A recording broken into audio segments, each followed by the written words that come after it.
Hi, thanks so much for joining me on the Listen Up Girl podcast, where I bring you LGBTQ plus news several times a week. I am bringing you the stories that are shaping our community and culture around the world this week, from surprising new research about gay men's earnings, to major moments at the Oscars, to debates over pride flags, politics, and gender affirming care. So there is so much to unpack today, and we're going to get into it now. Gay men are now out-earning straight men. For decades, economic data has showed that gay men typically earned less than their straight counterparts. But new research suggests that that trend may have flipped. According to analysis of major federal data sets, including the National Health Interview Survey, gay men now earn about 10% more than straight men, even when comparing people with similar education levels, work experience, and job roles. Researchers say that there may be several reasons for the shift. One possibility is greater social acceptance, which may be reducing workplace discrimination that historically limited opportunities for gay men. Another explanation is geographic. Studies show that gay men are statistically more likely to live in urban areas where salaries and career opportunities tend to be higher. However, the research also highlights an important contrast. Lesbians still experience a wage gap compared to straight men, meaning economic inequality remains a complex issue within the LGBTQ plus community itself. Next, reports claim intelligence briefing raised questions about Iran's new leader. In international news, a controversial report claims that the U.S. intelligence officials briefed President Donald Trump about an allegation that Iran's newly installed supreme leader may be gay. According to sources cited by the New York Post, Trump reportedly laughed during the briefing, and others present also reacted with amusement. The allegation reportedly surfaced after the new leader assumed leadership following the death of his father, the former supreme leader, during the joint U.S.-Israeli military campaign known as Operation Epic Fury earlier this month. Intelligence officials reportedly told investigators the claim came from a highly protected source, though they acknowledge there is no photographic evidence confirming the allegation. If true, it would carry enormous personal and political risk. Same-sex relationships are criminalized in Iran, and LGBTQ plus people can face severe punishment under the country's laws.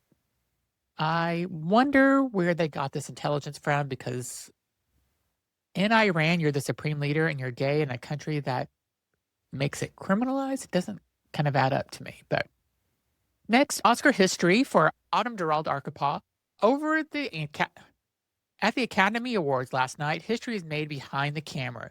Cinematographer Autumn became the first woman ever to win an Oscar for Best Cinematography at the 98th Annual Academy Awards for her work on the film Sinners. Autumn previously collaborated with director Ryan Coogler on Black Panther, Wakanda Forever.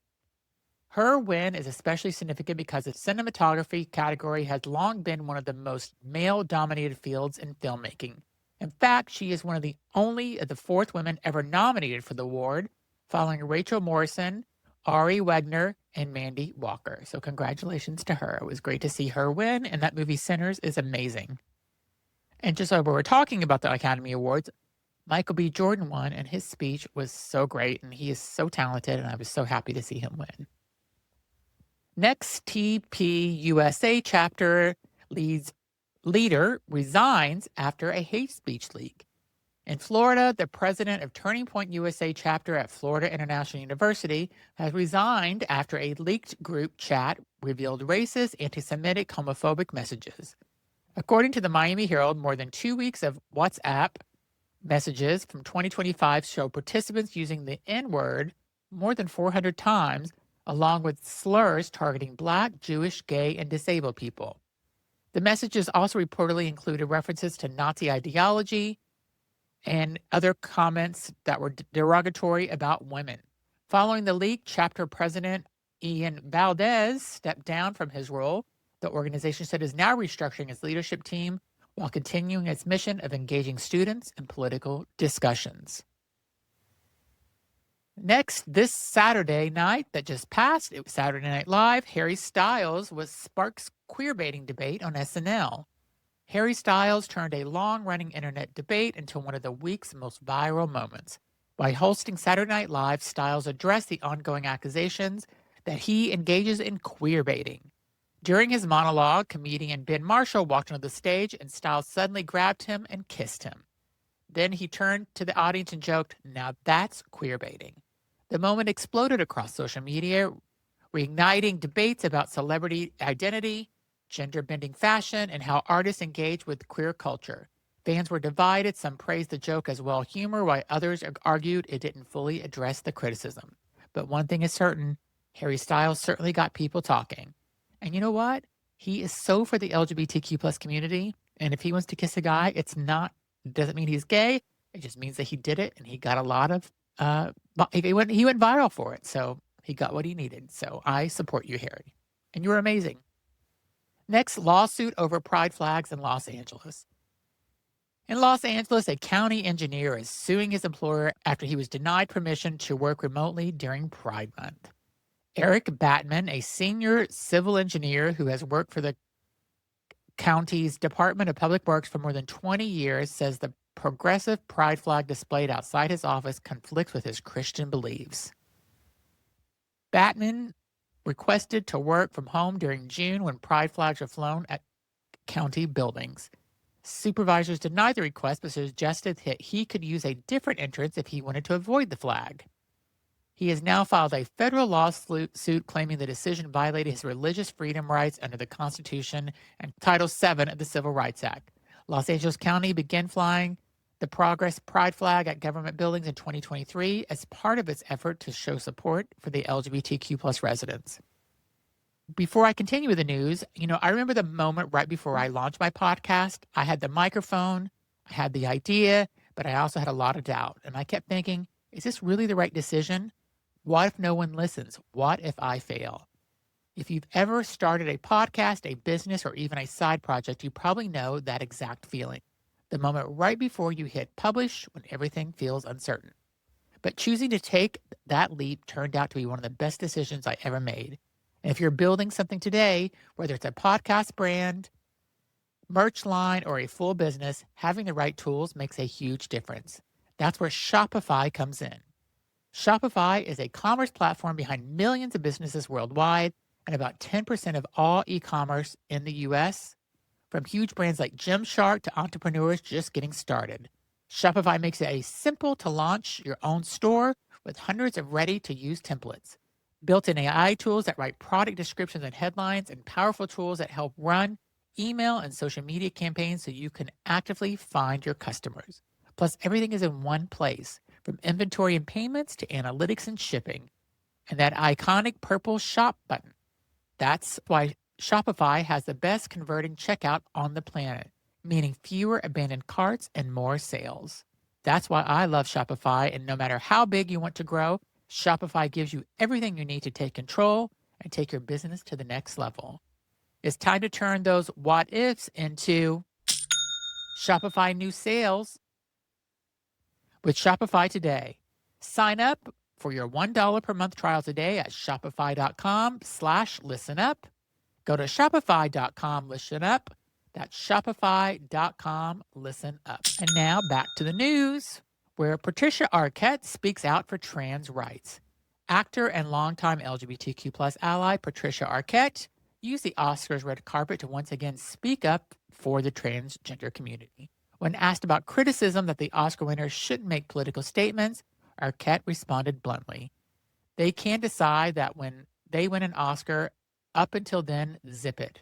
She also reflected the legacy of her sister, the late trans actress and activist Alexis Arquette, saying her sister would be proud of the continued fight for trans rights. Arquette warned that transgender people are currently facing increasing restrictions, including difficulties with identification documents, bathroom access, and travel. Her message was simple. No matter what the government says, we love you and we're here. I love her. Next, viral Oscar moments for Andy Jurgensen. Another Oscar moment that went viral when film editor Andy Jurgensen won Best Film Editing for One Battle After Another. As his name was announced, Jurgensen shared a kiss with his partner before walking to the stage to accept the award. During the speech, he thanked his partner directly, saying, "To my partner, Bill, who brings so much joy to my life every day."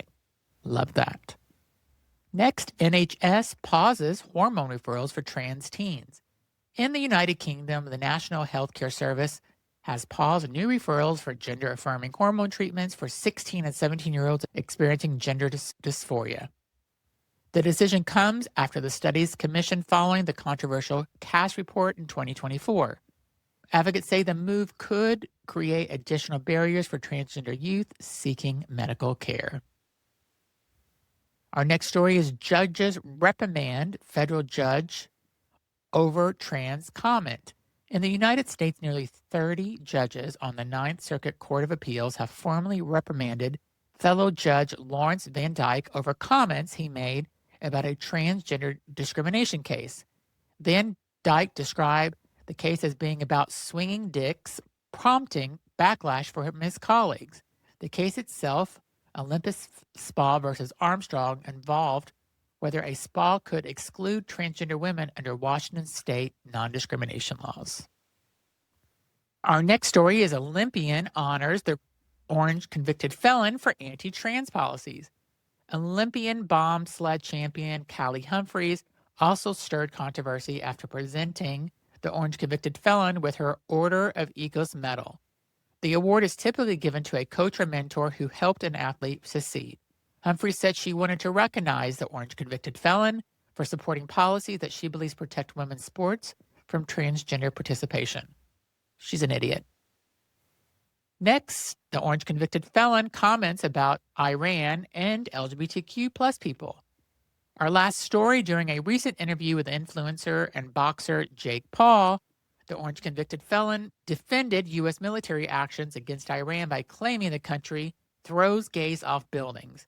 However, critics pointed out earlier this year, U.S. immigration authorities attempted to deport gay Iranian back to Iran, where LGBTQ people face severe persecution. So just to kind of go back to an earlier story where we said that they were saying that there's intelligence that the new supreme leader of Iran is actually gay. If he's gay, wouldn't they throw him off a building? So I think they need to pick a side. Like, where is it? And that's your LGBTQ plus news roundup for today. If you want more stories like this from culture and politics to entertainment and global LGBTQ rights, make sure you subscribe to the Listen Up Girl podcast, and please share the podcast if you think it would interest someone. I'm your host, Zach Randall-Friedman, and remember, stay informed, stay curious, and speaking up. I'll see you tomorrow with more LGBTQ plus news.